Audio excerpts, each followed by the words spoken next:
Далее. Когда вы боитесь потерять мужчину или женщину, или друга, неважно кого, происходит следующее. Ты любишь человека безумно и очень боишься его терять. За ним следишь, смотришь, пытаешься ему понравиться, делаешь все, чтобы быть идеальной, делаешь все, чтобы он не обиделся, не ушел.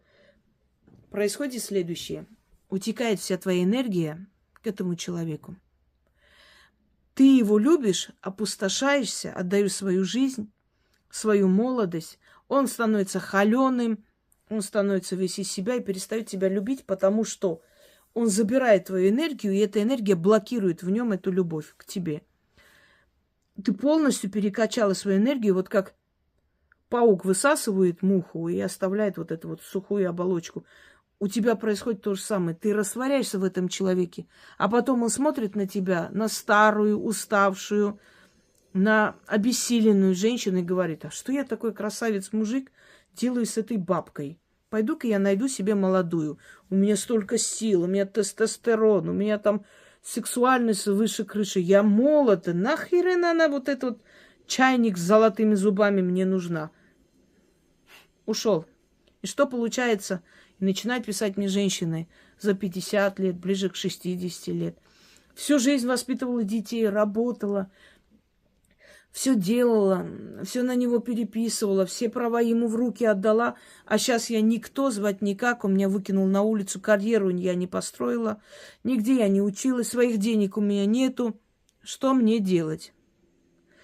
Ты растворилась в этом человеке, ты отдала полностью все ему.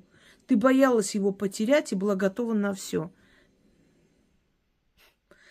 Наполнила эти паруса этого корабля ветром. Корабль ушел и забыл про тебя. Поэтому никогда не бойся никого терять. Если это твой человек, он не потеряется. Если это твой, конечно, нужно за собой ухаживать. Естественно, нужно быть приятной женщиной. Не надо ходить и вонять. Это понятное дело. Но это ты для себя делай, а не для него. Будь приятной, будь интересной, начитанной, работай, старайся, приобретай себе профессии, потому что мужья тоже не вечны. Даже самые лучшие мужья, даже с ними мы не имеем права себя вести слабо и позволить себя быть слабым. Может так притвориться слабой, можем, потому что мужчина – это игрок, а женщина – зритель этого мужчины. Даже оргазм женщины симулирует ради того, чтобы мужу было приятно. Это другой вопрос. Подыгрывают ему, чтобы он, ого, какой супер-бизон. Хотя там так себе. Но, чтобы он не чувствовал, чтобы он чувствовал себя мужиком, женщина на это идет. Это одно. Но всегда в душе оставайся сильной, потому что женщина всегда была сильной. Не была она никогда слабой. И это поверхностные, неотесанные, тупые люди, неначитанные, начинают нам втирать эту дичь, что женщина раньше была слабой, сейчас-то сильной. Они всегда были сильные женщины. Крестьянки, в теле. Посмотрите, если бы они не были сильные, на себе тащили и рожали, и беременные ходили, и кормили, и в это время в поле работали, как может слабая женщина это делать? На них держалась вся семья. Те же аристократки, они вели хозяйство,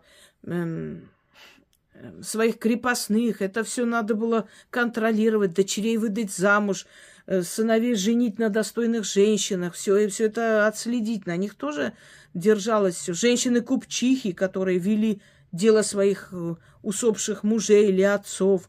Понимаете, женщина всегда была сильной. А еще более древние времена она сражалась наравне со своим возлюбленным мужем, отцом, сражалась, потому что некуда было деваться.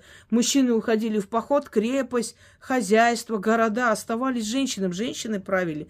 Княгиня оставалась, управляла. Бояриня управляла. Крестьянки оставались без мужей, потому что они воевали по 20-30 лет. Управляли всем. Когда женщина была слабой? Это иллюзия, это смешно. Мы одинаковые. Мы одинаково имеем право и обязаны защищать свою родину, свою семью, своих детей. И поэтому всегда помните о том, что даже если твой муж золотой, прекрасный парень, А мало ли что, люди в аварию попадают, люди умирают. Но смерть, она создана для нас, а мы для смерти. Давайте не будем как ханжи. Ой, не надо об этом, не дай бог, ну что вы. Ну, неважно, никто не говорит, что об этом надо день и ночь думать. Но мы знаем много примеров, когда муж умер, и все развалилось, потому что она кроме салонов и кроме парикмахерских больше никуда не ходила. Она понятия не имеет, как управлять. Дети безбедно жили, по морям ездили. Он работал, все создавал и давал им замечательную жизнь. Но когда его не стало, они все просрали, потому что не знали, как этим всем управлять. Сразу пришли добрые дяденьки, которые предложили это продать, пока не поздно, потому что вы не справитесь. И все. Вот поэтому в древние времена в Закавказье сначала эта практика была у армянских царей, потом у грузинских царей. Царевич, наследник престола, когда рождался, как только он переставал питаться молоком матери или кормилицы, его отдавали в крестьянскую семью. И он не знал до совершеннолетия, что он царский сын. Он наравне с этими детьми жил, наравне его наказывали, наравне работал. И вот когда он становился совершеннолетним, приходили, забирали его во дворец и объявляли его царевичем. Но он знал все нужды крестьян. Он знал свой народ наизусть просто, замечательно. И вот когда он становился правителем, он понимал, что надо делать для своего народа. Мудро? Мудро. Потому что человек себе не принадлежал. Кто-то скажет, вот, отрывает у матери. Никто уже не спрашивает. Если ты часть правящей династии, ты должна понимать, что у тебя своей личной жизни не будет. Ты принадлежишь этому народу, которым управляешь. У тебя нет выбора. А плата за все это как бы избранность, это богатая жизнь, безбедная жизнь. Это оставить свой след в истории, в летописи. А плата вот такая, что у тебя нет своей жизни, ты служишь государству, и ради государства и во имя интересов государства ты обязан своего сына дать в крестьянскую семью, чтобы он вырос достойным царевичем. Вот о чем речь. Так что навыки и сила, она нужна во все времена, во все века.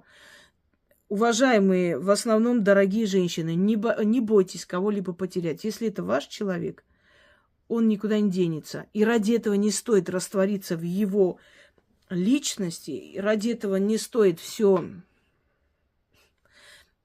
делать ради него и забыть о себе, чтобы потом, когда он либо вас кинет, либо что-то с ним случится, не остаться на произвол судьбы, не остаться просто на обочине, на перекрестке дорог и не надеяться на помощь других, чтобы уметь управлять, знать и не бояться ничего, не бояться будущего, потому что если вы мать, то на ваших плечах вот все будущее вашего рода.